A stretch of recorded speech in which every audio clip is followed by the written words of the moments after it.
بسم اللہ الرحمن الرحیم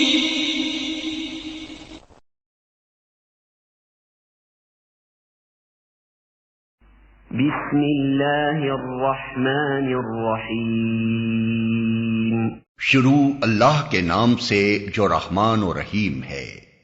تبارک الذی بیدہ الملک وہو علی کل شیء قدیر۔ نہایت بزرگ و برتر ہے وہ جس کے ہاتھ میں کائنات کی سلطنت ہے اور وہ ہر چیز پر قدرت رکھتا ہے، بزرگ و برتر ہے۔ تبارکہ برکت سے مبالغے کا صیغہ ہے۔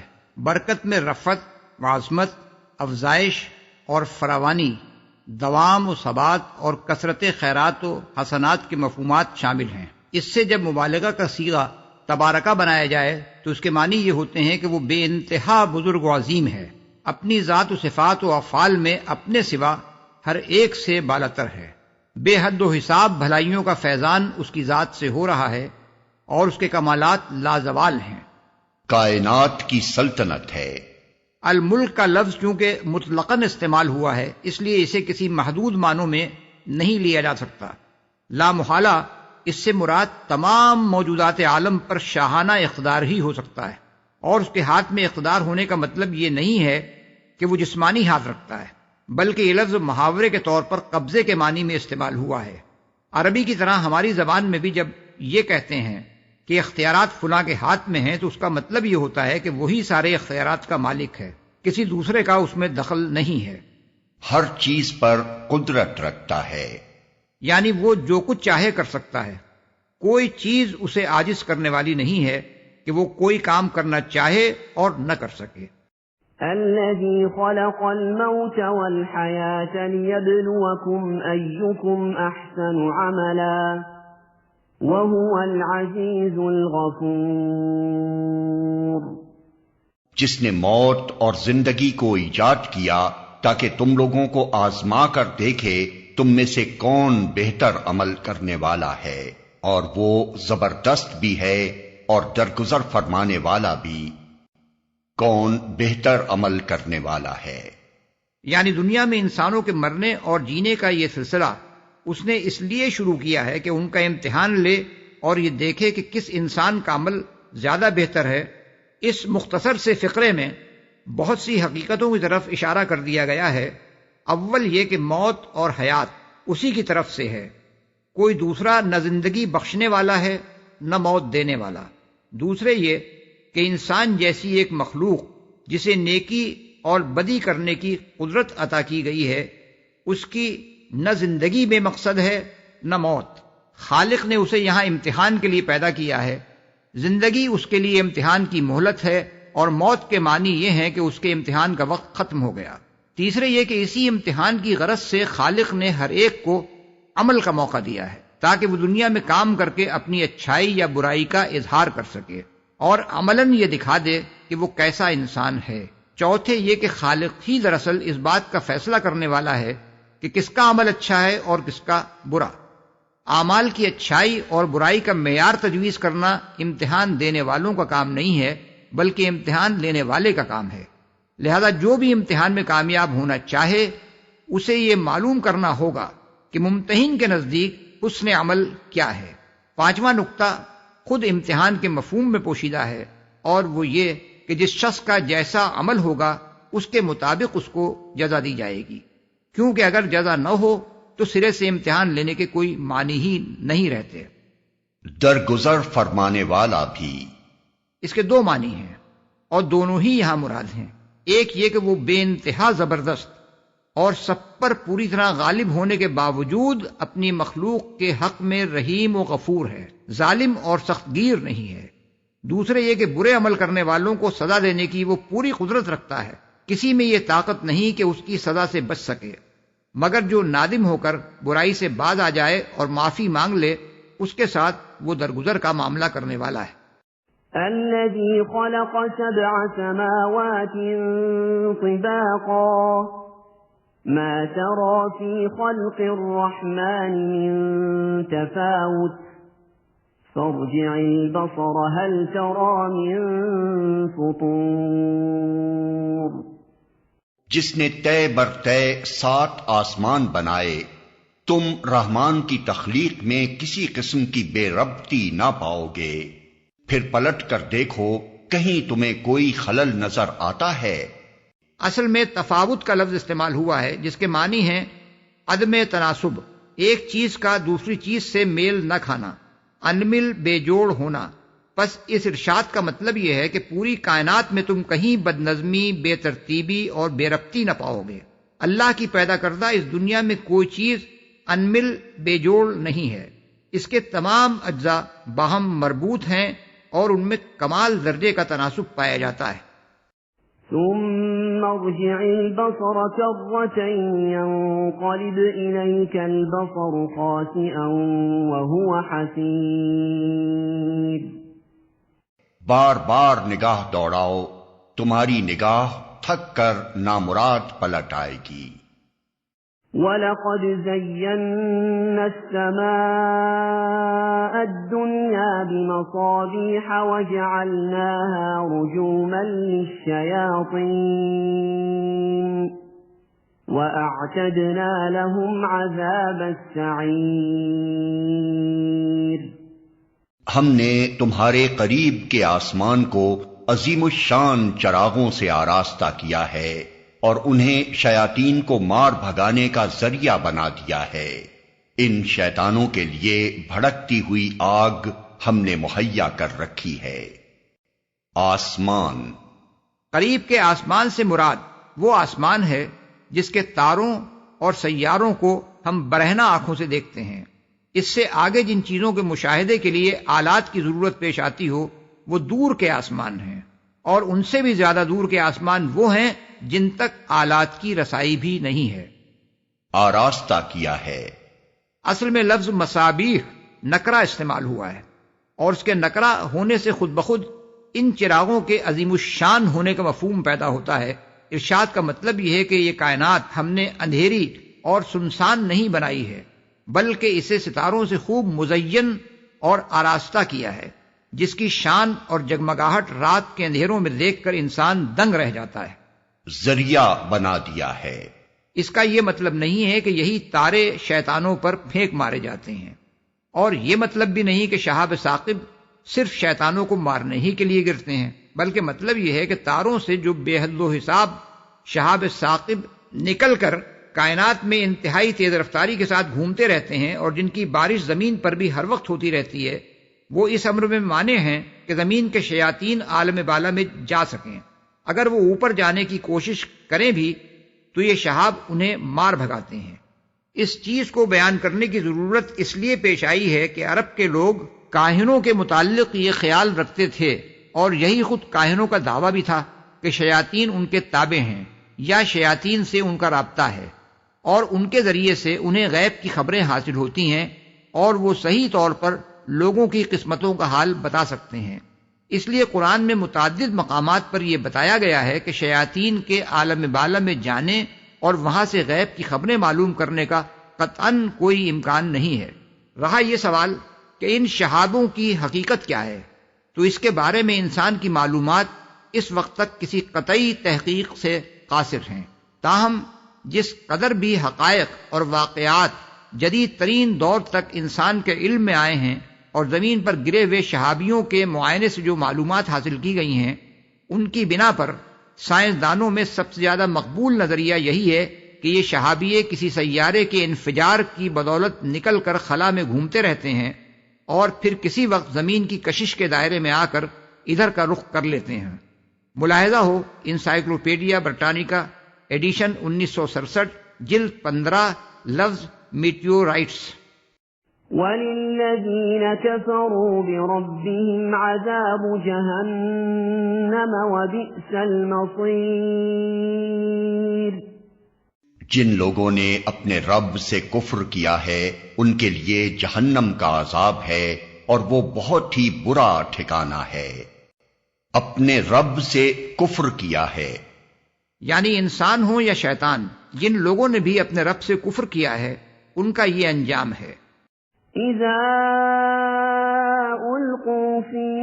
سمعوا لها شهيقا وهي تفور جب وہ اس میں پھینکے جائیں گے تو اس کے دہاڑنے کی ہولناک آواز سنیں گے اور وہ جوش کھا رہی ہوگی، ہولناک آواز سنیں گے۔ اصل میں لفظ شہیق استعمال ہوا ہے جو گدھے کسی آواز کے لیے بولا جاتا ہے۔ اس فقرے کے معنی یہ بھی ہو سکتے ہیں کہ یہ خود جہنم کی آواز ہوگی، اور یہ بھی ہو سکتے ہیں کہ یہ آواز جہنم سے آ رہی ہوگی جہاں ان لوگوں سے پہلے گرے ہوئے لوگ چیخیں مار رہے ہوں گے۔ اس دوسرے مفہوم کی تائید سورہ ہود کی آیت نمبر 106 سے ہوتی ہے، جس میں فرمایا گیا ہے کہ دوزخ میں یہ دوزخی لوگ ہانپیں گے اور پھنکاریں ماریں گے، اور پہلے مفہوم کی تائید سورہ فرقان کی آیت نمبر 12 سے ہوتی ہے، جس میں ارشاد ہوا ہے کہ دوزخ میں جاتے ہوئے یہ لوگ دور ہی سے اس کے غضب اور جوش کی آوازیں سنیں گے۔ اس بنا پر صحیح یہ ہے کہ یہ شور خود جہنم کا بھی ہوگا اور جہنمیوں کا بھی۔ تكاد تميز من الغيظ كلما ألقي فيها فوج سألهم خزنتها ألم يأتكم نذير شدت غضب سے پھٹی جاتی ہوگی، ہر بار جب کوئی انبوہ اس میں ڈالا جائے گا اس کے کارندے ان لوگوں سے پوچھیں گے کیا تمہارے پاس کوئی خبردار کرنے والا نہیں آیا تھا؟ کوئی خبردار کرنے والا نہیں آیا تھا۔ اس سوال کی اصل نوعیت سوال کی نہیں ہوگی کہ جہنم کے کارندے ان لوگوں سے یہ معلوم کرنا چاہتے ہوں کہ ان کے پاس اللہ تعالیٰ کی طرف سے کوئی خبردار کرنے والا آیا تھا یا نہیں، بلکہ اس سے مقصود ان کو اس بات کا قائل کرنا ہوگا کہ انہیں جہنم میں ڈال کر ان کے ساتھ کوئی بے انصافی نہیں کی جا رہی ہے۔ اس لیے وہ خود ان کی زبان سے یہ اقرار کرانا چاہیں گے کہ اللہ تعالیٰ نے ان کو بے خبر نہیں رکھا تھا، ان کے پاس انبیاء بھیجے تھے، ان کو بتا دیا تھا کہ حقیقت کیا ہے اور راہ راست کون سی ہے، اور ان کو متنبع کر دیا تھا کہ اس راہ راست کے خلاف چلنے کا نتیجہ اسی جہنم کا ایندھن بننا ہوگا جس میں اب وہ جھونکے گئے ہیں، مگر انہوں نے انبیاء کی بات نہ مانی، لہذا اب جو سزا انہیں دی جا رہی ہے وہ فی الواقع اس کے مستحق ہیں۔ یہ بات قرآن مجید میں بار بار ذہن نشیں کرائی گئی ہے کہ اللہ تعالیٰ نے جس امتحان کے لیے دنیا میں انسان کو بھیجا ہے وہ اس طرح نہیں لیا جا رہا ہے کہ اسے بالکل بے خبر رکھ کر یہ دیکھا جا رہا ہو کہ وہ خود راہ راست پاتا ہے یا نہیں، بلکہ اسے راہ راست بتانے کا جو معقول ترین انتظام ممکن تھا وہ اللہ نے پوری طرح کر دیا ہے، اور وہ یہی انتظام ہے کہ انبیاء بھیجے گئے ہیں اور کتابیں نازل کی گئی ہیں۔ اب انسان کا سارا امتحان اس امر میں ہے کہ وہ انبیاء علیہم السلام اور ان کی لائی ہوئی کتابوں کو مان کر سیدھا راستہ اختیار کرتا ہے یا ان سے منہ موڑ کر خود اپنی خواہشات اور تخیلات کے پیچھے چلتا ہے۔ اس طرح نبوت در حقیقت اللہ تعالیٰ کی وہ حجت ہے جو اس نے انسان پر قائم کر دی ہے، اور اسی کے ماننے یا نہ ماننے پر انسان کے مستقبل کا انحصار ہے۔ انبیاء کے آنے کے بعد کوئی شخص یہ عذر پیش نہیں کر سکتا کہ ہم حقیقت سے آگاہ نہ تھے، ہمیں اندھیرے میں رکھ کر ہم کو اتنے بڑے امتحان میں ڈال دیا گیا اور اب ہمیں بے قصور سزا دی جا رہی ہے۔ اس مضمون کو اتنی بار اتنے مختلف طریقوں سے قرآن میں بیان کیا گیا ہے کہ اس کا شمار مشکل ہے۔ قالوا بلى قد جاءنا نذير فكذبنا وقلنا ما نزل الله من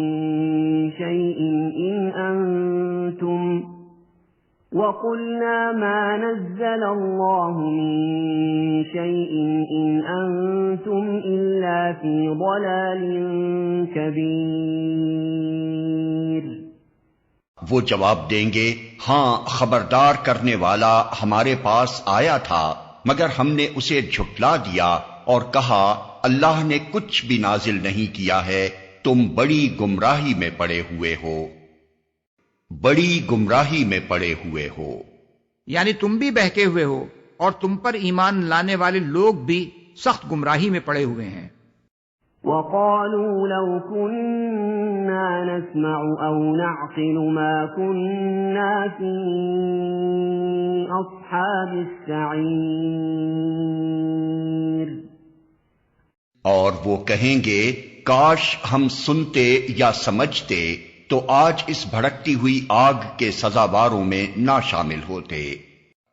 کاش ہم سنتے یا سمجھتے، یعنی ہم نے طالب حق بن کر انبیاء کی بات کو توجہ سے سنا ہوتا یا عقل سے کام لے کر یہ سمجھنے کی کوشش کی ہوتی کہ فی الواقع وہ بات کیا ہے جو وہ ہمارے سامنے پیش کر رہے ہیں۔ یہاں سننے کو سمجھنے پر مقدم رکھا گیا ہے۔ اس کی وجہ یہ ہے کہ پہلے نبی کی تعلیم کو توجہ سے سننا یا اگر وہ لکھی ہوئی شکل میں ہو تو طالب حق بن کر اسے پڑھنا ہدایت پانے کے لیے شرط اول ہے۔ اس پر غور کر کے حقیقت کو سمجھنے کی کوشش کرنے کا مرتبہ اس کے بعد آتا ہے۔ نبی کی رہنمائی کے بغیر اپنی عقل سے بطور خود کام لے کر انسان براہ راست حق تک نہیں پہنچ سکتا۔ فاعترفوا بذنبهم فسحقا لأصحاب السعير۔ اس طرح وہ اپنے قصور کا خود اعتراف کر لیں گے، لعنت ہے ان دوزخیوں پر۔ اپنے قصور، قصور کا لفظ واحد استعمال ہوا ہے۔ اس کے معنی یہ ہے کہ اصل قصور جس کی بنا پر وہ جہنم کے مستحق ہوئے رسولوں کا جھٹلانا اور ان کی پیروی سے انکار کرنا ہے، باقی سارے گناہ اسی کی فرع ہیں۔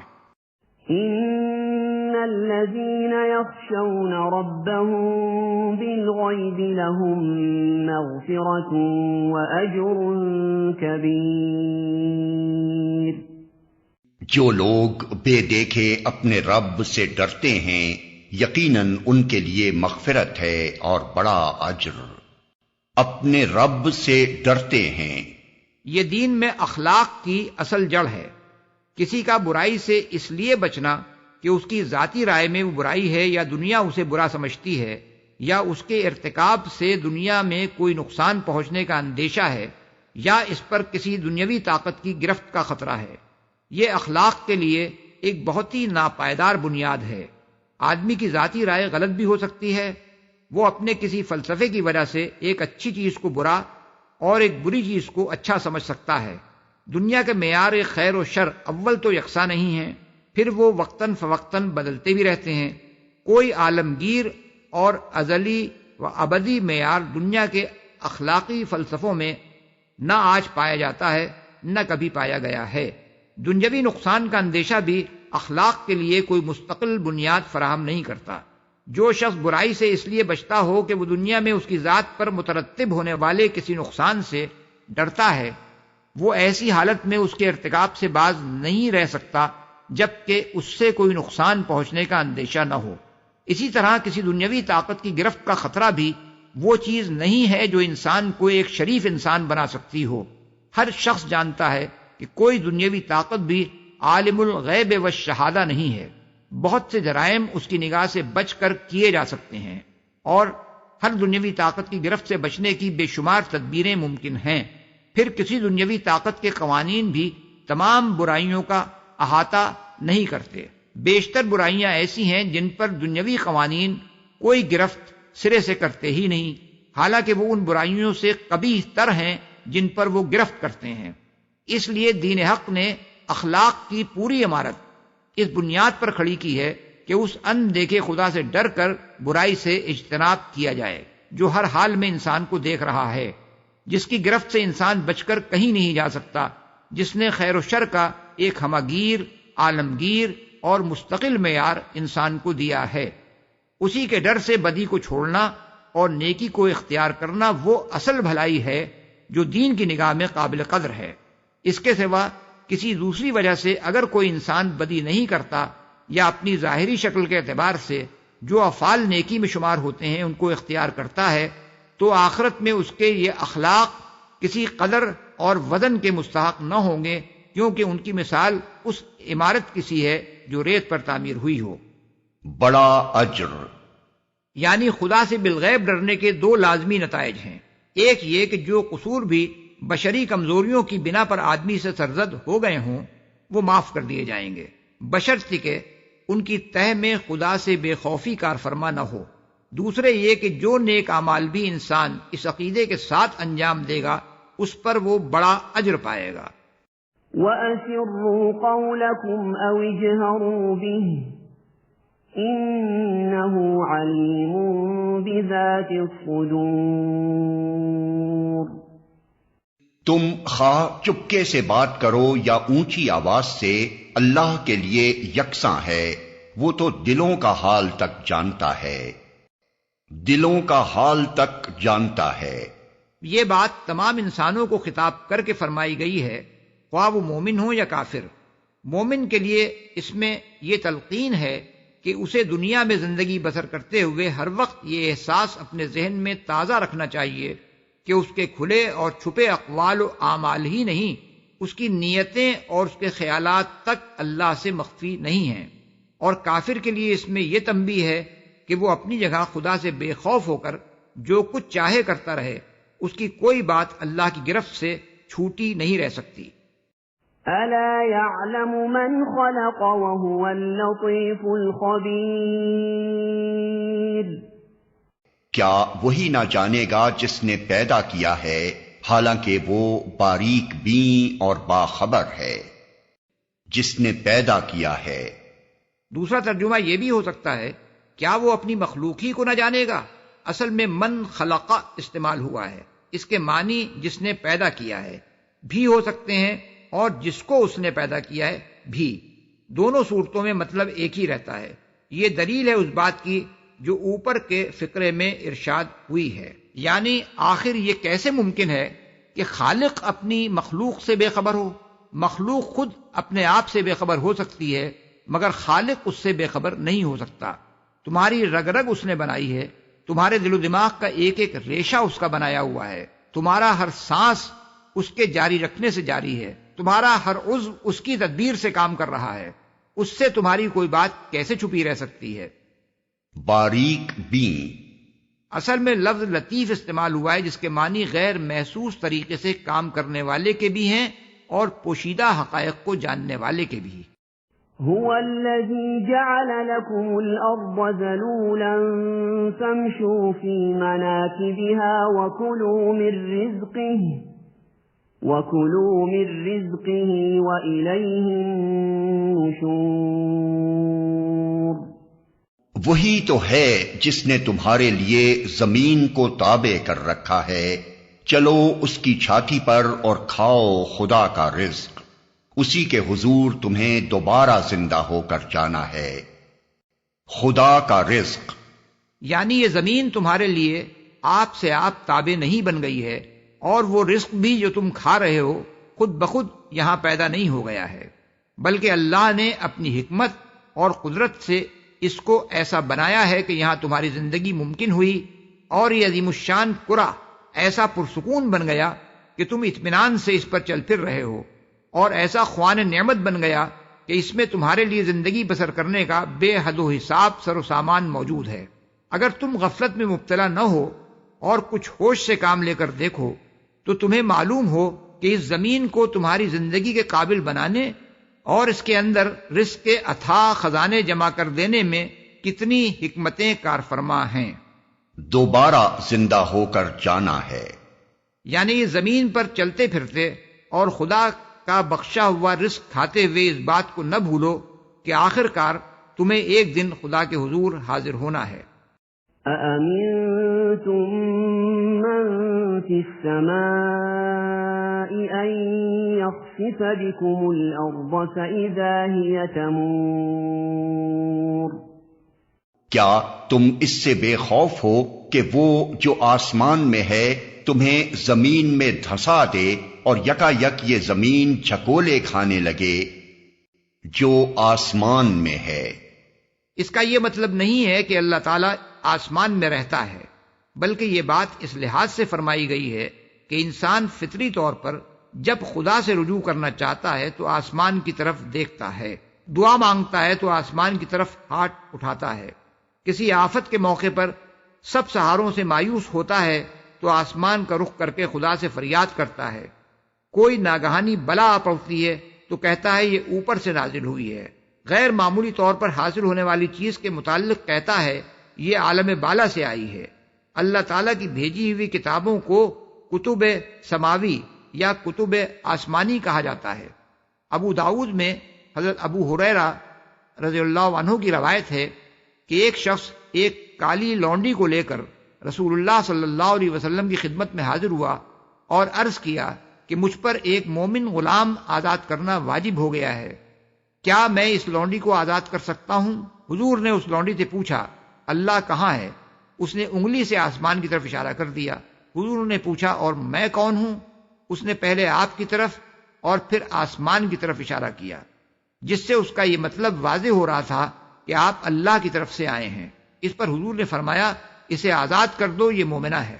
اسی سے ملتا جلتا قصہ موطا، مسلم اور نسائی میں بھی روایت ہوا ہے۔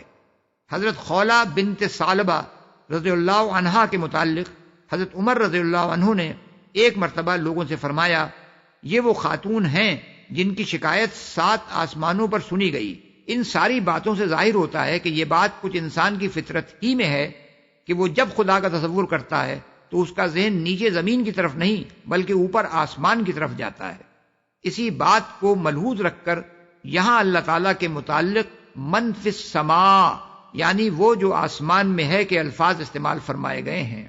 اس میں اس شبہ کی کوئی گنجائش نہیں ہے کہ قرآن اللہ تعالیٰ کو آسمان میں مقیم قرار دیتا ہے۔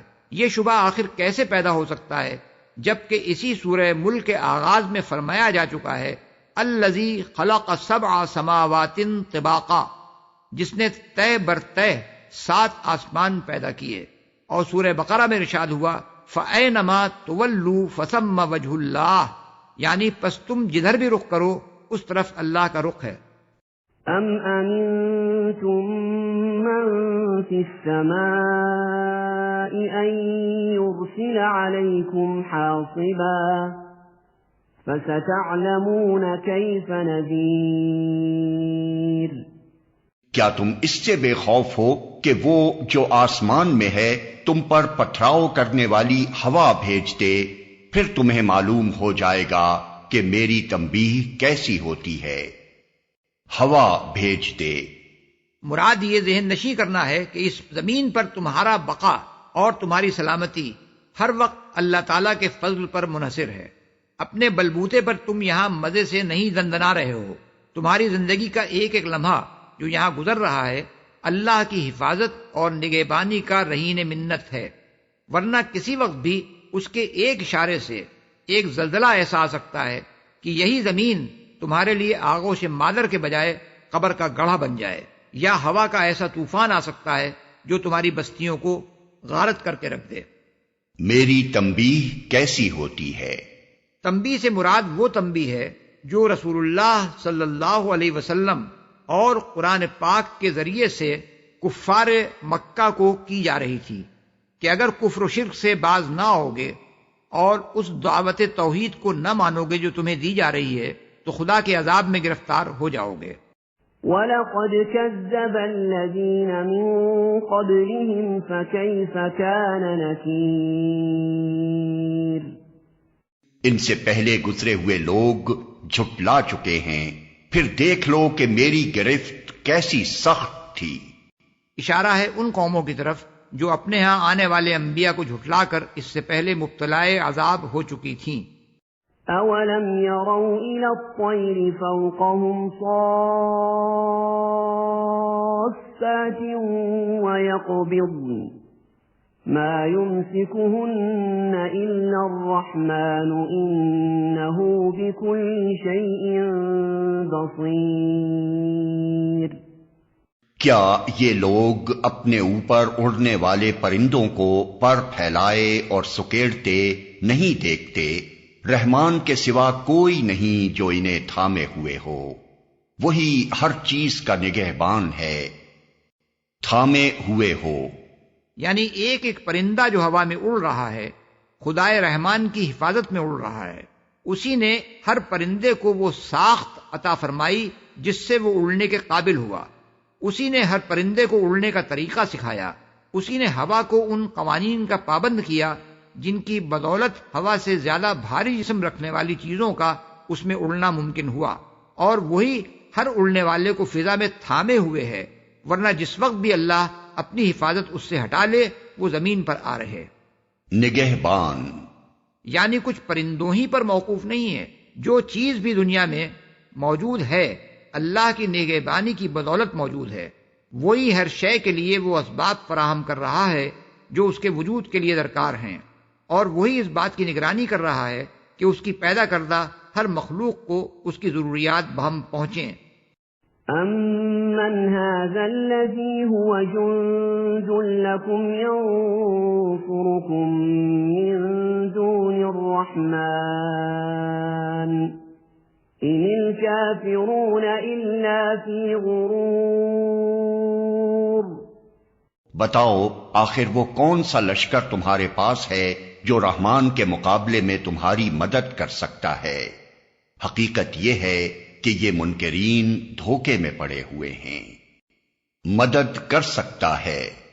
دوسرا ترجمہ یہ بھی ہو سکتا ہے کہ رحمان کے سوا وہ کون ہے جو تمہارا لشکر بنا ہوا تمہاری دستگیری کرتا ہو۔ ہم نے متن میں جو ترجمہ کیا ہے وہ آگے کے فقرے سے مناسبت رکھتا ہے اور اس دوسرے ترجمے کی مناسبت پچھلے سلسلہ کلام سے ہے۔ أَمَّنْ هَذَا الَّذِي يَرْزُقُكُمْ إِنْ أَمْسَكَ رِزْقَهُ بَلْ لَجُّوا فِي عُتُوٍّ وَنُفُورٍ۔ یا پھر بتاؤ کون ہے جو تمہیں رزق دے سکتا ہے اگر رحمان اپنا رزق روک لے؟ دراصل یہ لوگ سرکشی اور حق سے گریز پر اڑے ہوئے ہیں۔ أَفَمَنْ يَمْشِي مُكِبًّا عَلَى وَجْهِهِ أَهْدَىٰ أَمَّن يَمْشِي سَوِيًّا عَلَى صِرَاطٍ مُسْتَقِيمٍ۔ بھلا سوچو جو شخص منہ اوندھائے چل رہا ہو وہ زیادہ صحیح راہ پانے والا ہے یا وہ جو سر اٹھائے سیدھا ایک ہموار سڑک پر چل رہا ہو، منہ اوندھائے چل رہا ہو؟ یعنی جانوروں کی طرح منہ نیچا کیے ہوئے اسی ڈگر پر چلا جا رہا ہو جس پر کسی نے اسے ڈال دیا ہو۔ قُلْ هُوَ الَّذِي أَنشَأَكُمْ وَجَعَلَ لَكُمُ السَّمْعَ وَالْأَبْصَارَ وَالْأَفْئِدَةَ قَلِيلًا مَا تَشْكُرُونَ۔ ان سے کہو اللہ ہی ہے جس نے تمہیں پیدا کیا، تم کو سننے اور دیکھنے کی طاقتیں دیں اور سوچنے سمجھنے والے دل دیے، مگر تم کم ہی شکر ادا کرتے ہو۔ یعنی اللہ نے تو تمہیں انسان بنایا تھا، جانور نہیں بنایا تھا۔ تمہارا کام یہ نہیں تھا کہ جو گمراہی بھی دنیا میں پھیلی ہوئی ہو اس کے پیچھے آنکھیں بند کر کے چل پڑو، اور کچھ نہ سوچو کہ جس راہ پر تم جا رہے ہو وہ صحیح بھی ہے یا نہیں۔ یہ کان تمہیں اس لیے تو نہیں دیے گئے تھے کہ جو شخص تمہیں صحیح اور غلط کا فرق سمجھانے کی کوشش کرے اس کی بات سن کر نہ دو، اور جو غلط سلط باتیں پہلے سے تمہارے دماغ میں بیٹھی ہوئی ہیں انہی پر اڑے رہو۔ یہ آنکھیں تمہیں اس لیے تو نہیں دی گئی تھیں کہ اندھے بن کر دوسروں کی پیروی کرتے رہو اور خود اپنی بینائی سے کام لے کر یہ نہ دیکھو کہ زمین سے آسمان تک ہر طرف جو نشانیاں پھیلی ہوئی ہیں وہ آیا اس توحید کی شہادت دے رہی ہیں جسے خدا کا رسول پیش کر رہا ہے، یا یہ شہادت دے رہی ہیں کہ یہ سارا نظام کائنات بے خدا ہے یا بہت سے خدا اس کو چلا رہے ہیں۔ اسی طرح یہ دل و دماغ بھی تمہیں اس لیے نہیں دیے گئے تھے کہ تم سوچنے سمجھنے کا کام دوسروں کے حوالے کر کے ہر اس طریقے کی پیروی کرنے لگو جو دنیا میں کسی نے جاری کر دیا ہے، اور اپنی عقل سے کام لے کر یہ سوچنے کی کوئی زحمت گوارا نہ کرو کہ وہ غلط ہے یا صحیح۔ اللہ نے علم و عقل اور سماعت و بینائی کی یہ نعمتیں تمہیں حق شناسی کے لیے دی تھیں، تم ناشکری کر رہے ہو کہ ان سے اور سارے کام تو لیتے ہو مگر بس وہی ایک کام نہیں لیتے جس کے لیے یہ دی گئی تھیں۔ قُلْ هُوَ الَّذِي ذَرَأَكُمْ فِي الْأَرْضِ وَإِلَيْهِ تُحْشَرُونَ۔ ان سے کہو اللہ ہی ہے جس نے تمہیں زمین میں پھیلایا ہے اور اسی کی طرف تم سمیٹے جاؤ گے۔ یعنی مرنے کے بعد دوبارہ زندہ کر کے ہر گوشے زمین سے گھیر لائے جاؤ گے اور اس کے سامنے حاضر کر دیے جاؤ گے۔ وَيَقُولُونَ مَتَى هَذَا الْوَعْدُ إِن كُنتُمْ صَادِقِينَ۔ یہ کہتے ہیں اگر تم سچے ہو تو بتاؤ یہ وعدہ کب پورا ہوگا؟ وعدہ کب پورا ہوگا؟ یہ سوال اس غرض کے لیے نہ تھا کہ وہ قیامت کا وقت اور اس کی تاریخ معلوم کرنا چاہتے تھے، اور اس بات کے لیے تیار تھے کہ اگر انہیں اس کی آمد کا سال، مہینہ، دن اور وقت بتا دیا جائے تو وہ اسے مان لیں گے، بلکہ دراصل وہ اس کے آنے کو غیر ممکن اور بعید از عقل سمجھتے تھے۔ یہ سوال اس غرض کے لیے کرتے تھے کہ اسے جھٹلانے کا ایک بہانہ ان کے ہاتھ آئے۔ ان کا مطلب یہ تھا کہ حشر و نشر کا یہ عجیب و غریب افسانہ جو تم ہمیں سنا رہے ہو، آخر یہ کب ظہور میں آئے گا؟ اسے کس وقت کے لیے اٹھا رکھا گیا ہے؟ ہماری آنکھوں کے سامنے لا کر اسے دکھا کیوں نہیں دیتے کہ ہمیں اس کا یقین آ جائے؟ اس سلسلے میں یہ بات اچھی طرح سمجھ لینی چاہیے کہ کوئی شخص اگر قیامت کا قائل ہو سکتا ہے تو عقلی دلائل سے ہو سکتا ہے، اور قرآن میں جگہ جگہ وہ دلائل تفصیل کے ساتھ دے دیے گئے ہیں۔ رہی اس کی تاریخ، تو قیامت کی بحث میں اس کا سوال اٹھانا ایک جاہل آدمی ہی کا کام ہو سکتا ہے، کیونکہ اگر بالفرض وہ بتا بھی دی جائے تو اس سے کوئی فرق نہیں پڑتا۔ نہ ماننے والا یہ کہہ سکتا ہے کہ جب وہ تمہاری بتائی ہوئی تاریخ پر آ جائے گی تو مان لوں گا، آج آخر میں کیسے یقین کر لوں کہ وہ اس روز ضرور آ جائے گی؟ قل انما العلم عند اللہ وانما انا نذیر مبین۔ کہو اس کا علم تو اللہ کے پاس ہے، میں تو بس صاف صاف خبردار کر دینے والا ہوں، خبردار کر دینے والا ہوں۔ یعنی یہ تو مجھے معلوم ہے کہ وہ ضرور آئے گی، اور لوگوں کو اس کی آمد سے پہلے خبردار کر دینے کے لیے یہی جاننا کافی ہے۔ رہی یہ بات کہ وہ کب آئے گی تو اس کا علم اللہ کو ہے، مجھے نہیں ہے، اور خبردار کرنے کے لیے اس علم کی کوئی حاجت نہیں۔ اس معاملے کو ایک مثال سے اچھی طرح سمجھا جا سکتا ہے۔ یہ بات کہ کون شخص کب مرے گا اللہ کے سوا کسی کو معلوم نہیں، البتہ یہ ہمیں معلوم ہے کہ ہر شخص کو ایک دن مرنا ہے۔ ہمارا یہ علم اس بات کے لیے کافی ہے کہ ہم اپنے کسی غیر محتاط دوست کو یہ تنبیہ کریں کہ وہ مرنے سے پہلے اپنے مفاد کی حفاظت کا انتظام کرے۔ اس تنبیہ کے لیے یہ جاننا ضروری نہیں ہے کہ وہ کس روز مرے گا۔ فَلَمَّا رَأَوْهُ زُلْفَةً سِيئَتْ وُجُوهُ الَّذِينَ كَفَرُوا وَقِيلَ هَذَا الَّذِي كُنتُم بِهِ تَدَّعُونَ۔ پھر جب یہ اس چیز کو قریب دیکھ لیں گے تو ان سب لوگوں کے چہرے بگڑ جائیں گے جنہوں نے انکار کیا ہے، اور اس وقت ان سے کہا جائے گا کہ یہی ہے وہ چیز جس کے لیے تم تقاضے کر رہے تھے، جنہوں نے انکار کیا ہے۔ یعنی ان کا وہی حال ہوگا جو پھانسی کے تختے کی طرف لے جائے جانے والے کسی مجرم کا ہوتا ہے۔ قل أرأيتم إن أهلكني الله ومن معي أو رحمنا فمن يجير الكافرين من عذاب أليم۔ ان سے کہو کبھی تم نے یہ بھی سوچا کہ اللہ خواہ مجھے اور میرے ساتھیوں کو ہلاک کر دے یا ہم پر رحم کرے، کافروں کو دردناک عذاب سے کون بچا لے گا؟